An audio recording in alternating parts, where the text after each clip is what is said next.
நாமக்கலில் தண்ணீர் தொட்டியில் தவறி விழுந்த தாய் மற்றும் 2 குழந்தைகள் நீரில் மூழ்கி உயிரிழந்த சம்பவம் பெரும் சோகத்தை ஏற்படுத்தியுள்ளது.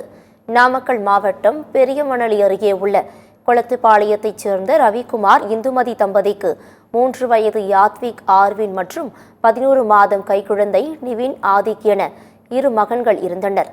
இந்துமதி தனது 2 குழந்தைகளுடன் நாமக்கல் அண்ணாநகர் பகுதியில் உள்ள தனது மாமனார் வீட்டிற்கு சென்றுள்ளார். அங்கு வீட்டுக்கு முன்புறம் உள்ள தண்ணீர் தொட்டியில் மகன் யாத்விக் ஆர்வின் தவறி விழுந்துள்ளான். அதை பார்த்து அதிர்ச்சியடைந்த இந்துமதி கையில் வைத்திருந்த 11 மாத கைக்குழந்தையுடன் மகனை மீட்க முயன்றுள்ளார். அப்போது இந்துமதி கைக்குழந்தையுடன் தண்ணீர் தொட்டியில் தவறி விழுந்தார். இதனால் 3 பேரும் நீரில் மூழ்கி உயிரிழந்தனர். தகவல் அறிந்து சம்பவ இடத்திற்கு சென்ற போலீசார் 3 பேரின் உடல்களையும் கைப்பற்றி பிரேத பரிசோதனைக்காக நாமக்கல் அரசு மருத்துவமனையில் அனுமதித்தனர். இந்த சம்பவம் அப்பகுதியில் பெரும் சோகத்தை ஏற்படுத்தியுள்ள நிலையில் இதுகுறித்து போலீசார் தீவிர விசாரணை நடத்தி வருகின்றனர்.